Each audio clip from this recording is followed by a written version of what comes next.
Лёс раману Сашы Філіпенкі «Слон», забаронены ў Беларусі кнігі, трагедыі палітвязня, учынак Статкевіча. Пра гэта ды іншае мы пагаворым з беларускім пісьменнікам і грамадскім дзеячом Сашам Філіпенкам, які прыйшоў да нас у празскую студыю.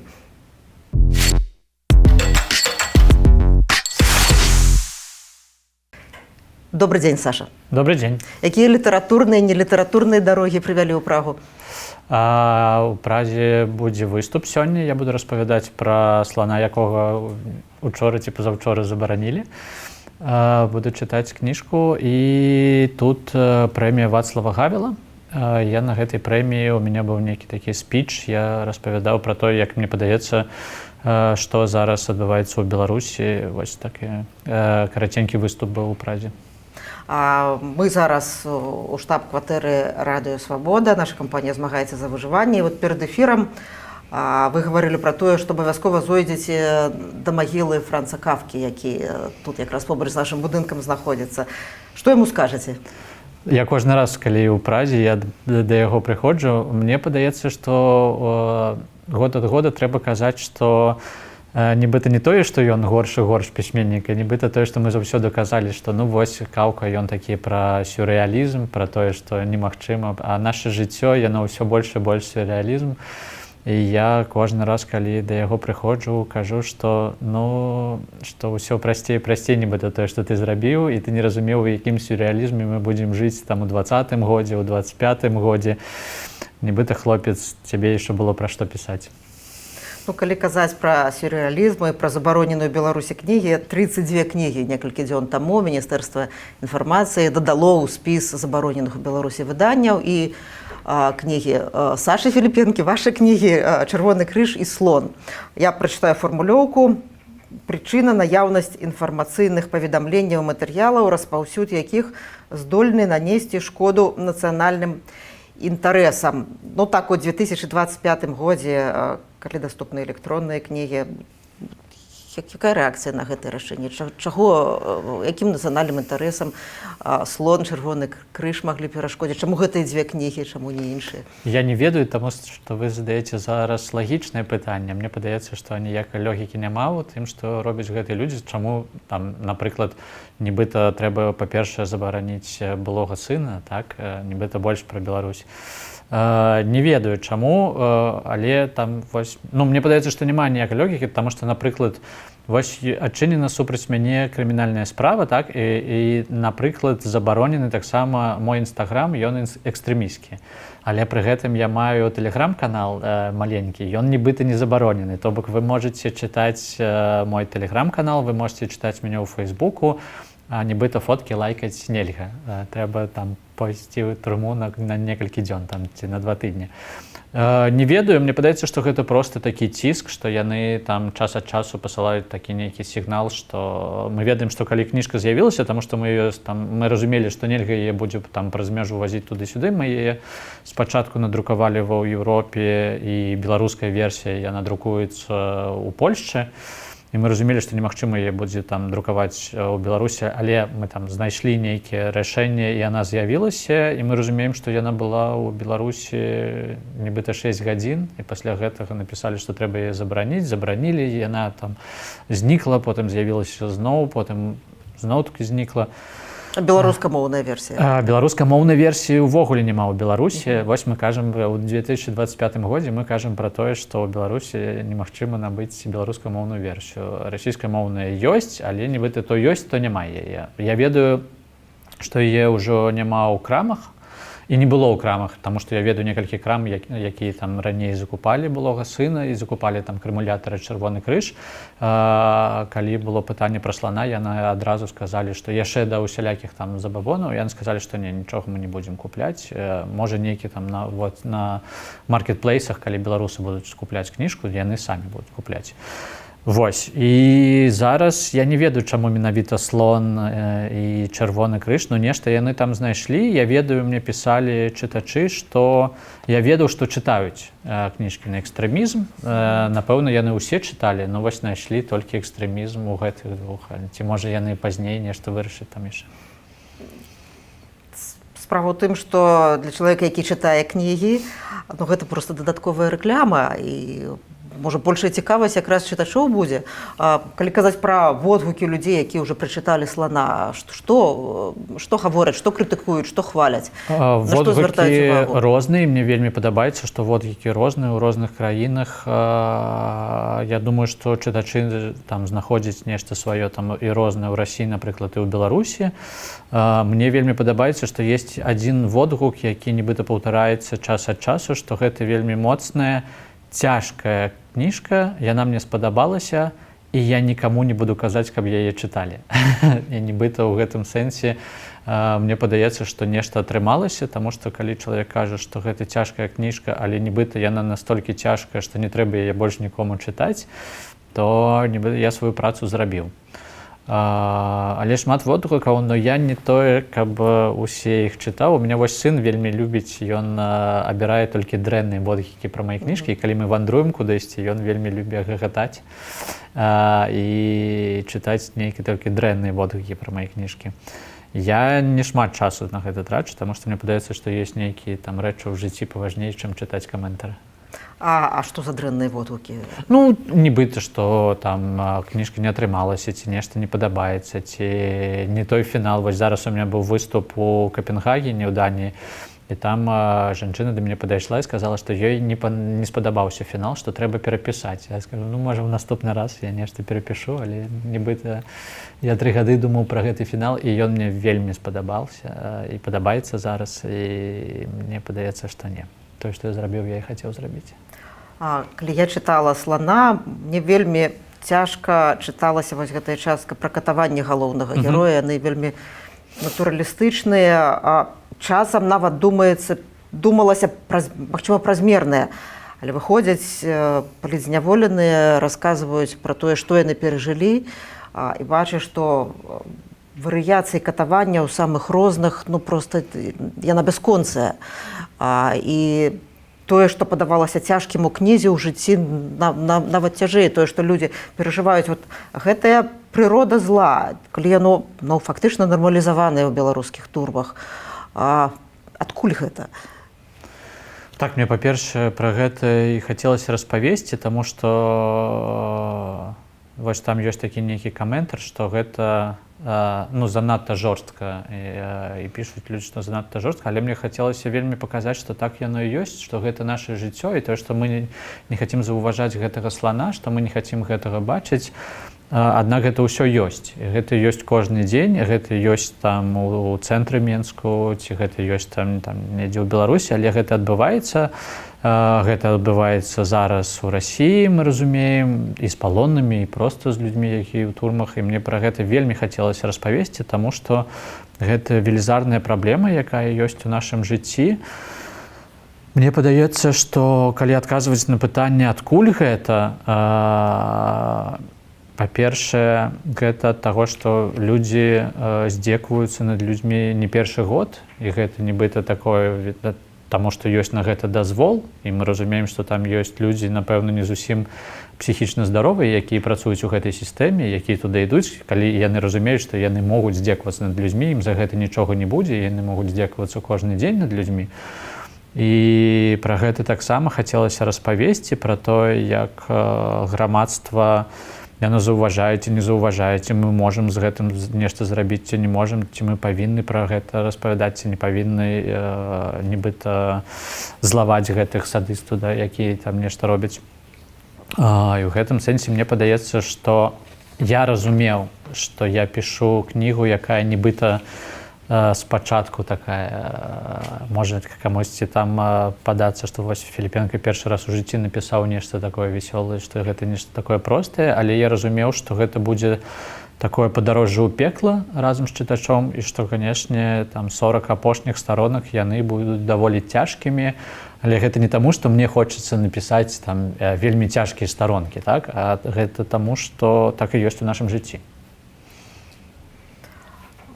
Я рабіла інтэрв'ю з Мікалаем Халезінам у жніўні, і ён агучыў свой план, намер, не ведаю, на якой ступені гэтая задума зрабіць сучасную оперу паводле раману «Слон». Як гэта ідэя, як бачыцца? Якая была першая рэакцыя на гэтую прапанову? Ну, мне падаецца, што, па-першае, гэта, конечно, вялікая прывілея для кожнага пісьменніка, калі ты бачыш пастановы па тваіх творах. І, конечно, гэта вельмі прыемна, і я быў бы вельмі ўдзячны, калі б гэта зрабіў Беларускі свабодны тэатр. Далей, нібыта, моя праца скончылася, я нібыта тое, што хацеў зрабіць, зрабіў, і калі Мікалай пачне нешта рабіць, я там гатовы паразмаўляць пра ўсё, я гатовы распавесці, як я пісаў, што я рабіў, але далей нібыта гэта ўжо не моя справа. Гэта вельмі прыемна, і ты ніколі не чакаеш, напрыклад, вось таксама 3 дні таму я атрымаў такую ж прапанову, каб яна прыйшла з Нідерландаў, і там таксама збіраюцца рабіць оперу па крэмулятару. Ёсць зараз пастанова, і вось з Нідерландаў кампазітар напісаў, што ён вельмі ўражаны творам, і ён бы хацеў таксама зрабіць оперу. Я не ведаю, што гэта будзе, але, канешне, вельмі цікава паглядзець. Мне падаецца, што для кожнага пісьменніка вельмі прыемна, калі, ну вось не ведаю, гледачы прыйшлі ў тэатр, і потым яны задаліся пытаннем, а што ж там было на самой справе ў кнізе, як там было там, трэба пачытаць. І ў гэтым сэнсе я буду вельмі ўдзячны, я, канешне, буду, калі гэта пастанова яна збудзецца, таму што мы разумеем, што зараз вельмі цяжка знайсці грошы на тэатр, мы бачым, што вельмі цяжкая сітуацыя таксама і ў Брытаніі, ў Лондоне з тэатрам, і цяжкая сітуацыя з грашыма, і ў гэтым сэнсе, калі адбудзецца, то будзе класна. Ну, паводле Мікалая, ён хацеў бы, каб гэтая опера «Месяц» ішла ў Барбікане, лондонскім тэатры, і ён хоча запрасіць напісаць лібрэта Андрэя Хадановіча, які пісаў лібрэта для «Дзікага палявання караля Стаха». І это, ну, калі гэта будзе супраца такая, то это будзе вельмі вялікі праект, вельмі цікавы праект. Так, я спадзяюся, што ўсё гэта будзе, але я ўвесь час, я нібыта такой, я просто пісьменнік, я вось буду стаяць у старонкі, пагляджу, што будзе рабіцца, таму што мне падаецца, што гэта ўжо нібыта не моя зона адказнасці, нібыта я гэта іншы твор, як вы кажаце, там і Андрэй Хадановіч, калі будзе там прымаць удзел, і Халезін, я магу толькі вось адказваць на пытанні, там калі да мяне будуць звяртацца, там Саша, што ты хацеў тут сказаць, а што вось чаму здесь, але я ведаю, што яны разумеюць лепш за мяне, што я хацеў сказаць, і як заўсёды я ўпэўнены, што чытачы ведаюць больш, чым аўтары і пісьменнікі, што хто хацеў сказаць. Які не кніжны лёс у Жаслана? Якія ёсць прапановы там на п'есы, на пастаноўкі, на нейкае іншае жыццё? Ёсць таксама прапановы яшчэ на адну п'есу, на монап'есу. Зараз я быў у Фінляндыі, была прапанова таксама зрабіць чытанні. Зараз робяцца пераклады, і тут у Чэхіі «Слон» выйдзе, мне падаецца, праз некалькі месяцаў. Ён зараз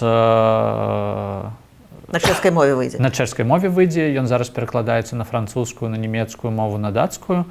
Ёсць там цяжкасці з тым, што вы чыталі, вы ведаеце, што там ёсць крыжаванка, і ў гэтай крыжаванкі ўсе галоўныя словы, галоўныя тэмы рамана, і вельмі цяжка яе было рабіць на беларускай мове, на расійскай мове, трэба было змяняць, я перапісваў гэтыя словы, і першае, што кажуць усе перакладчыкі, што гэта немагчыма.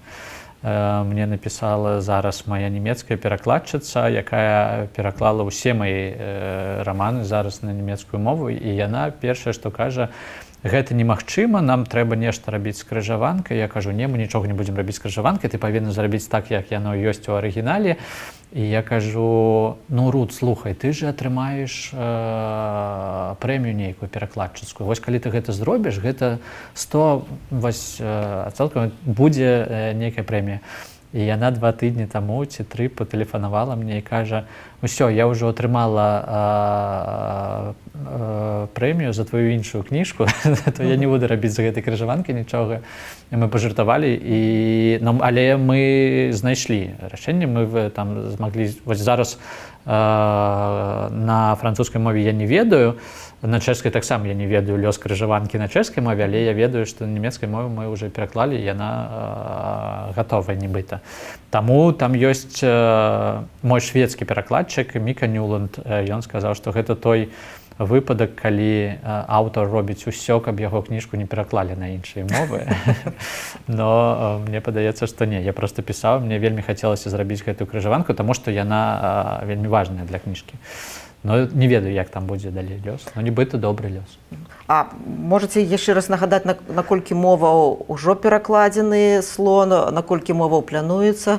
Ну вось зараз ён выйшаў, пакуль ёсць ён толькі на беларускай мове і на расійскай мове, і зараз пачынаюцца пераклады, таму што кніжка выйшла там, я не памятаю, у жніўні ці яна выйшла, то яшчэ вельмі маленькі срок, таму што там спачатку агенты пачынаюць там размаўляць з выдавецтвамі і потым вырашаюць, хто гэта рабіць будзе.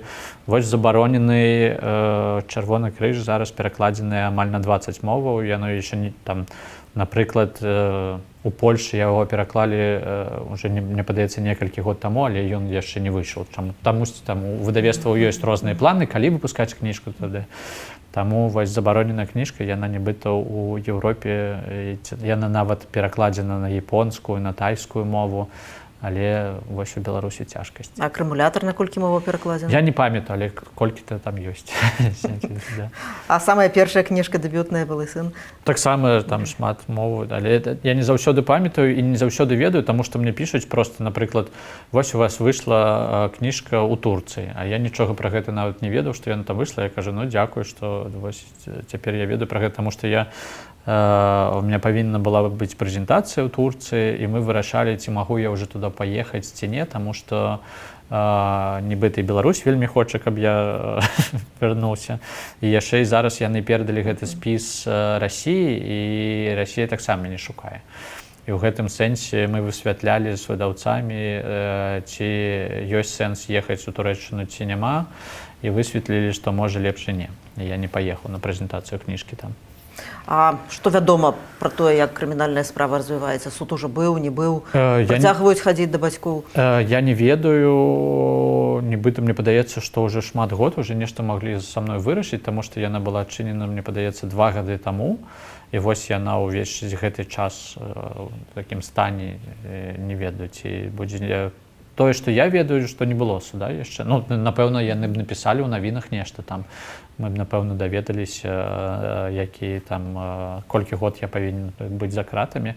Але пакуль не было, і я нічога не ведаю. Яны ж там, у нас жа няма ніякага кантакта. Толькі вось, калі яны з бацькам размаўляюць, калі ён там бывае. Апошняе пытанне было следчае, наколькі я разумею, там жанчына, і яна пыталася ў бацькі майго, ці любіць Саша Беларусь. І бацька адказаў, што так, і было б добра, каб Беларусь таксама ўжо пачала любіць Сашу, каб гэта было ўзаемна. Ну, не ведаю, я адчуваю, што ёсць людзі ў Беларусі і ёсць частка Беларусі, якая так любіць. Вот, нібыта было б добра, каб і другая частка Беларусі, якая там, не ведаю, з прапагандыстам і сілавікоў, каб, можа, яны таксама полюбілі. Але мне падаецца, што гэта каханне, яно было б неўзаемным з маёй стараны.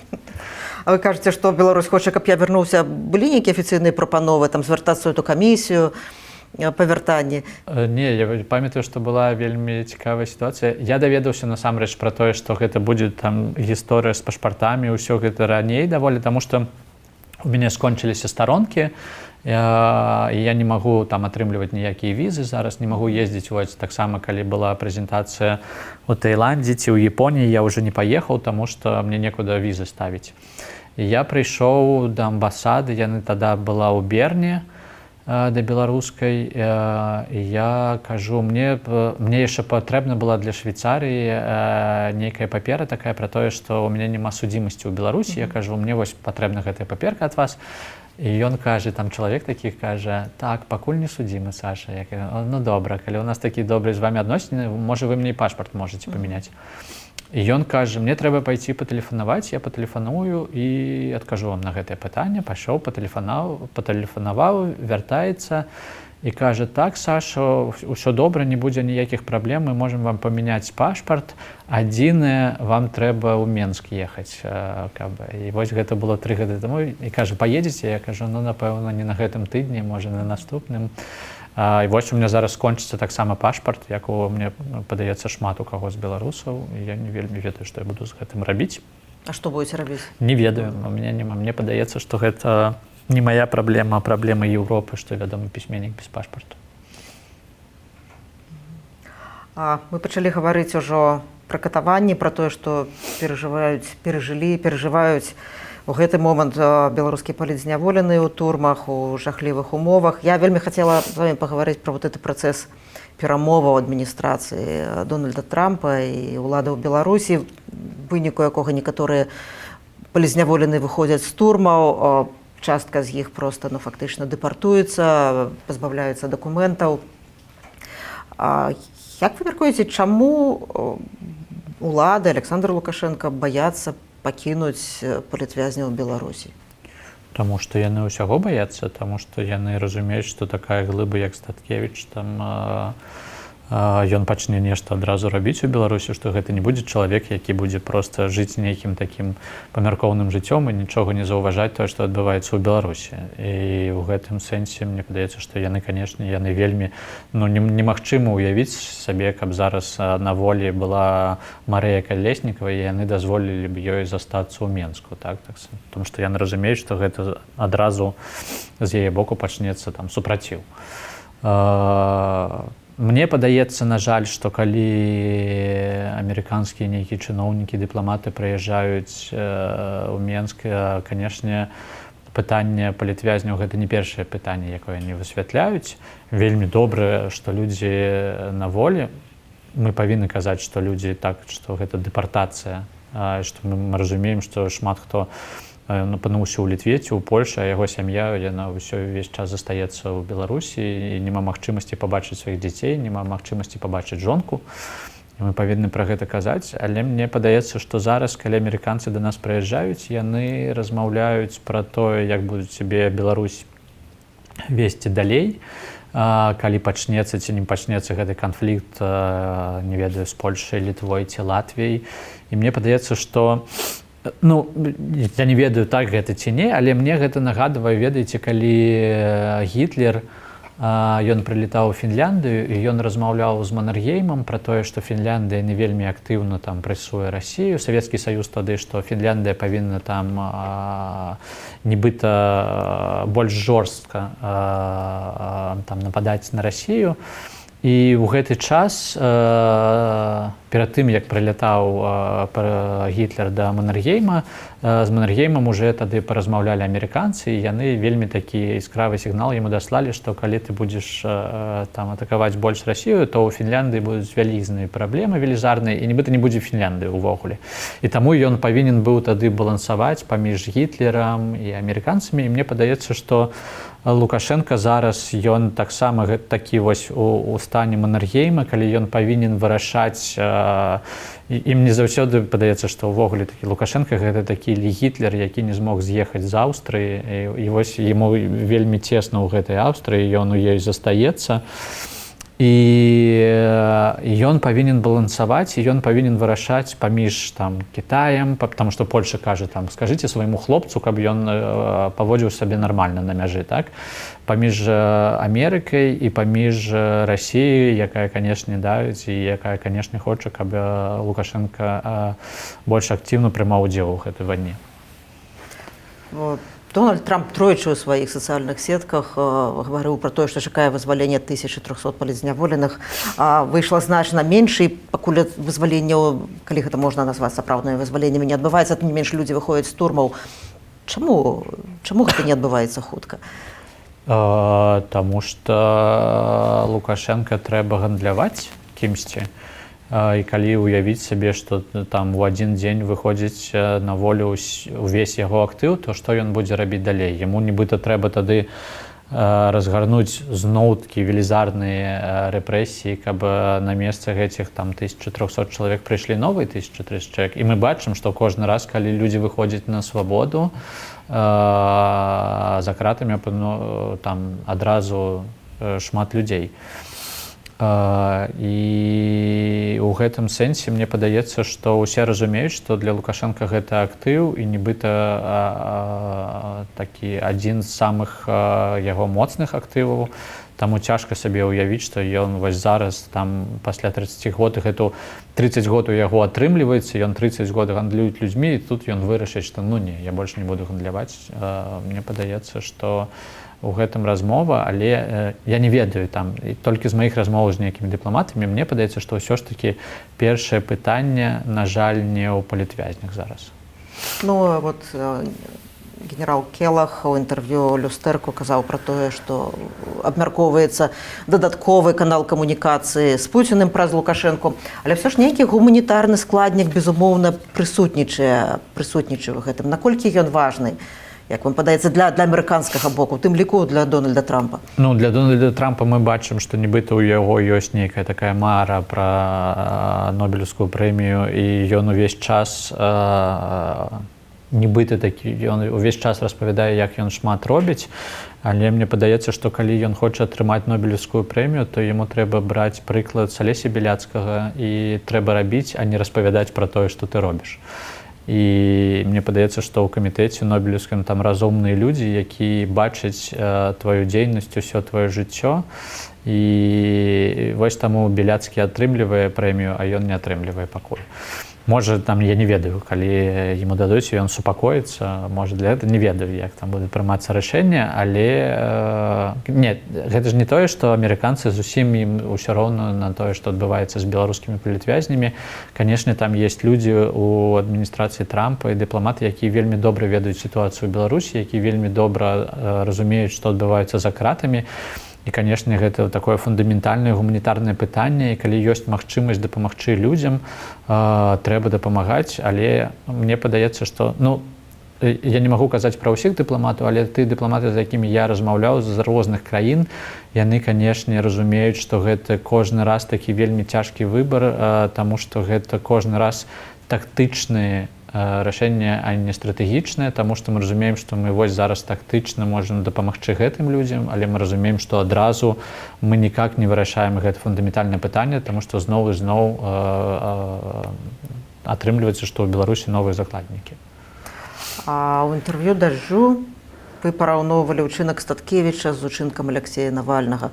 У чым тут падабенства і у чым тут галоўнае адрозненне ўсё ж? Мне падаецца, што я і больш параўноўваў насамрэч учынак Беляцкага, чым Статкевіча, таму што я памятаю, што гэта быў нібыта апошні выступ Алесі Беляцкага ў Еўропе. Ён быў, мы былі разам на канферэнцыі у Жэневе, тады Святлана Тыхановская там выступала, і мы былі разам, і ён тады сказаў, мы размаўлялі пасля, і ён сказаў, што я вяртаюся ў Менск.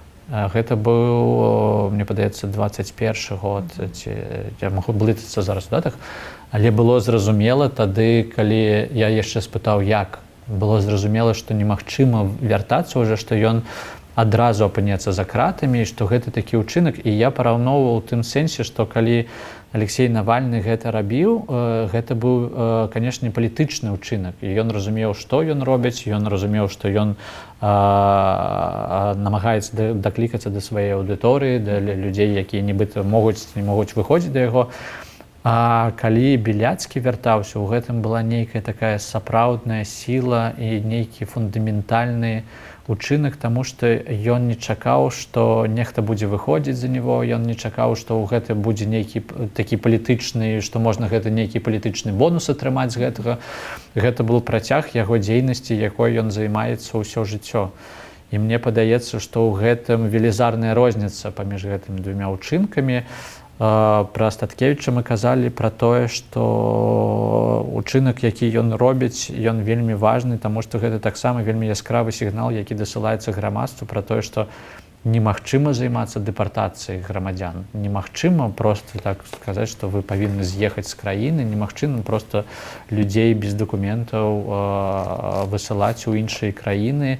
І гэта вельмі моцны ўчынак, які кожны раз, мне падаецца, калі беларусы пачынаюць сумаваць, ці беларусы там пачынаюць адчуваць, што ну вось нібыта не ведаю, там можа вайна не праіграна, але вось гэтая бітва праіграна, ці это у нас з'яўляецца чалавек, які зноў і зноў надае нам шмат моцы. І гэта вельмі яскравы, моцны ўчынак, калі ты разумееш, што мы казалі пра тое, што там на дажджы было параўненне пра тое, што Статкевіч, ён нібыта як Мандэла. Я казаў, што мне падаецца, што ў Беларусі ўжо, на жаль, вельмі шмат Мандэл. І што немагчыма ўжо гэта такое. Кожны раз мы разумеем, што ў нас няма магчымасці зараз змяніць сітуацыю, няма таксама не толькі таму, што мы змагаемся там з адной маленькай дыктатурай, але таму, што ёсць яшчэ велізарная дыктатура, якая падтрымлівае. Але тое, што робяць гэтыя людзі, гэта немагчыма пераацэньваць, мне падаецца. Ну, у той момант, калі Мікола Статкевіч быў на этой нейтральнай паласе, у яго была магчымасць некалькі тэлефонных званкоў мець. Ён пагаварыў з жонкай, яшчэ з некалькімі людзьмі. Калі б у гэты момант вот гэты тэлефон быў у вас, што б вы сказалі Статкевічу? Пра што запыталіся? Не ведаю, мне падаецца, што Статкевіч без мяне ведае, што рабіць, і яму ніякія мае словы не патрэбны, і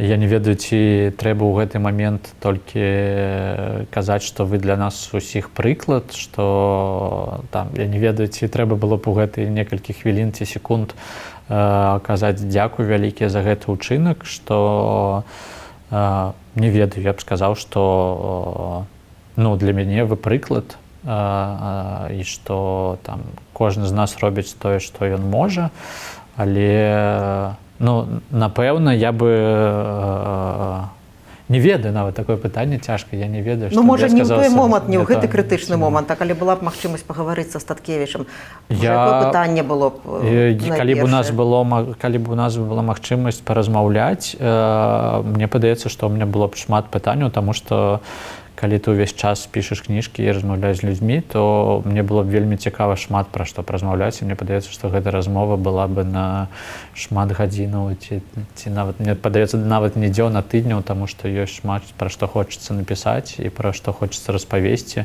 У мяне было вельмі шмат пытанняў. Але мне падаецца, што, па-першае, хочацца, каб усе людзі апынуліся на волі, і каб яны змаглі зрабіць тое, што яны хочуць, займацца сваёй працай і быць з блізкімі людзьмі, і толькі недзе потым ужо там ёсць час да пісьменнікаў паразмаўляць з імі, перад гэтым шмат чаго павінна здарыцца. Наступны тыдзень нобелеўскі, мы даведаемся, хто атрымае нобелеўскую прэмію па літаратуры, нобелеўскую прэмію міра. Вы былі запрошаны ў свой час Святланы Алексіевіч на яе цырымонію ўручэння, я памятаю. Які ваш прагноз на гэтую прэмію? Літаратурную это вельмі складана, канешне, да. Але прэмію міра. Я зусім не ведаю, у мяне няма ніякіх ідэй, і неяк зараз я так... Не тое, што мне гэта не цікава, мне цікава, але мне падаецца, што вельмі цяжка нешта там уявіць сабе, што хто будзе у гэтым годзе, хто атрымае гэтую прэмію, і я нібыта зараз кожны дзень у новым горадзе, таму што у мяне з сланом такі вялікі тур, таму я трошкі выпадаю з навінаў і не бачу, я толькі утрам ведаю, што вось у мяне новы горад, увечары выступ, потым самалёт, трэба кудысьці там ляцець, і так кожны дзень, і таму я зараз нават ад вас даведаўся, што будзе нобелеўская прэмія, таму я не ведаю, хто яе будзе атрымліваць. Ну і ёсць спадзяванне, што бліжэйшым часам можа выйсці на свабоду Алесь Бяляцкі. Як вы мяркуеце, ён мог бы намінаваць Дональда Трампа, калі вот сапраўды вялікая колькасць людзей выйдзе, вялікая колькасць беларускіх палітвязняў выйдзе на свабоду, дэпартаваных, непартаваных, але выйдуць з турмаў, ці ён бы мог такое зрабіць? Я не ведаю. Давайте спадзявацца на тое, што Алесь хутка апынецца на свабодзе, і мы зможам задаць гэтае пытанне яму, і ён адкажа, таму што я не ведаю нават гэтай працэдуры, ці ёсць у яго магчымасць нейкай намінацыі кагосьці, ці няма. І мне падаецца, што тое, што я ведаю пра Алеся Біляцкага, мне падаецца, што Дональд Трамп недзе вельмі далёка ад тых пытанняў, які турбуюць Алеся, і ён, мне падаецца, нібыта будзе сканцэнтраваны на Беларусі, на пытаннях Беларусі, на пытаннях таго, што калі мы можам сабе ўявіць, што ў нас не застанецца людзей за кратамі, але гэта не вырашае пытанне таго, што ў нас там больш чым мільён беларусаў зараз па-за межамі краіны, і трэба будзе рабіць так, каб у людзей з'явілася магчымасць вяртацца дадому. Напрыклад, нават калі мы зараз размаўляем пра тое, што калі ўявіць сабе, што, не ведаю, заўтра ўсё ў Беларусі зменіцца і будзе нейкія новыя ўлады, але не зменяцца працэдуры судовыя, і ў усіх застанецца гэтыя справы крымінальныя, гэта вельмі доўгая працэдура, каб мы ўсе змаглі вяртацца дамой. Таму мне падаецца, што ў Алесі Біляцкага будуць справы нібыта трошкі важнейшыя, чым намінацыя Трампа. Але калі гэта будзе удзячнасць за тое, што людзі апынуліся на свабодзе, чаму не? Калі камусьці трэба гэта прэмія, то... Такі зараз вялікі тур са сланом адбываецца па Еўропе, але я думаю, за беларускімі падзеямі ў любым разе вы сочыце. Не магу не запытацца пра вашу рэакцыю на тое, што адбылося ў Нью-Йорку падчас жывой трансляцыі сустрэчы Сергея Ціхановскага з дыяспарай, Святланы Ціхановскай, адмененае інтэрв'ю на CNN. Як вы мяркуеце, якім далей будзе, ці будзе скарэктаванае публічнае з'яўленне Сергея Святланы Ціхановскай? Як далей пасля гэтага інцыдэнту, прыкрага інцыдэнту, гэта будзе рухацца, іхнія публічныя з'яўленні і тое, што ён гаворыць? Я не ведаю. Мне падаецца, што гэтае пытанне, напэўна, гэта нейкае прыватнае пытанне сям'і, плюс гэта пытанне офісу. І гэтае пытанне, якое, калі мы ўсё гэта бачым, і калі мы бачым, што адбываецца, напэўна, не тое, што мы ўсе хацелі бы пабачыць у гэтых відэа. Я думаю, што гэта вельмі добра разумеюць і ў офісе Святланы Ціхановскай. Мне падаецца, што яны размаўляюць аб гэтым з Сергеем і высвятляюць, як яны будуць далей, напэўна, паводзіць сябе. І мне падаецца, што яны там змогуць неяк вырашыць гэтае пытанне. Напэўна, проста розны досвед за гэтыя 5 год. Мы разумеем, што там Сергей быў у адной сітуацыі, Святлана была ў іншай. Яна разумець і бачыла, як працуюць дыпламаты, як працуе дыпламатыя, што трэба рабіць.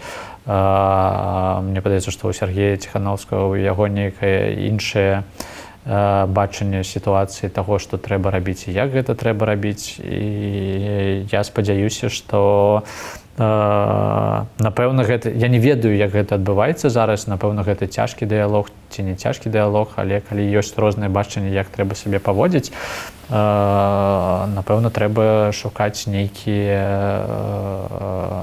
выхад з гэтай сітуацыі. Я б хацеў пажадаць, каб усё атрымалася, каб знайшлі нейкі выхад, і як, я не ведаю, як проста і як сям'я, і як нейкія палітычныя адзінкі, ці не ведаю, не адзінкі, як сказаць. Але не ведаю, мне чамусьці падаецца, што гэта не маё пытанне. Я бачыў гэтае відэо, і, канешне, напэўна, было бы лепш, каб гэтага відэо не было, але ўсе мы робім памылкі, і гэта нармальна таксама. Мне падаецца, што могуць быць памылкі, і гэтыя памылкі, і гэта сведчанне таго, што адбывалася з намі гэтыя 5 год. У гэтым сэнсе ёсць, што ёсць, гэта таксама частка жыцця, і мне б хацелася толькі, каб усім, не ведаю, пажадаць моцы і нейкіх там вырашэнняў, якія будуць усіх задавальняць, але немагчыма ўсіх задавальняць. Мы бачым, што беларусы, на жаль, вельмі любяць сварыцца. Это не ў сэнсе сям'я Ціхановскіх, як беларусы, а просто мы бачым, што вельмі шмат розных ёсць адзнак таго, што адбываецца, вельмі шмат каментараў.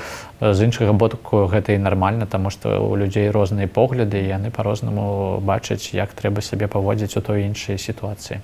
Але мне падаецца, што часта людзі, якія ні разу ў жыцці не бывалі ў гэтых складаных сітуацыях, яны нібыта больш за ўсіх і раздаюць нейкія саветы і кажуць, што рабіць, а што не рабіць.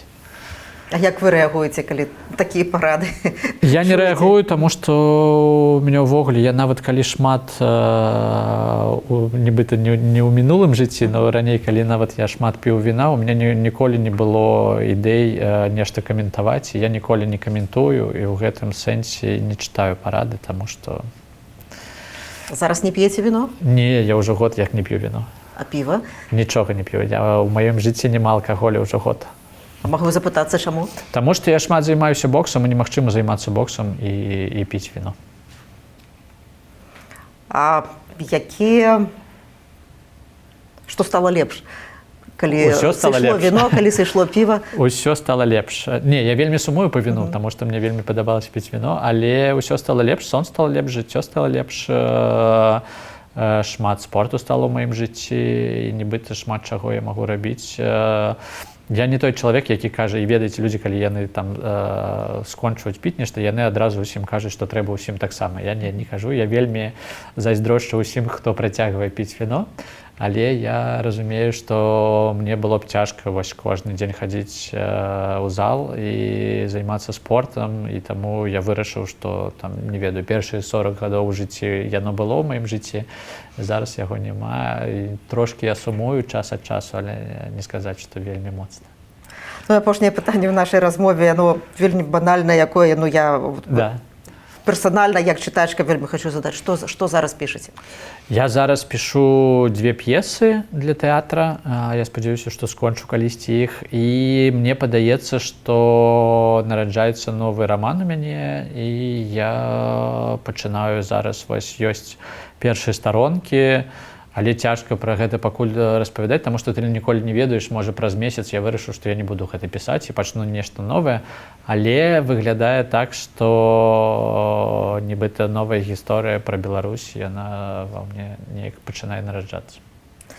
Чакаем. Дзякуй вялікі. Дзякуй вялікі за інтэрв'ю. У пражскай студыі «Свабоды» быў беларускі пісьменнік Саша Філіпенка. Я Ганна Соус развітваюся з вамі. Заставайцеся ў бяспецы і са свабодай.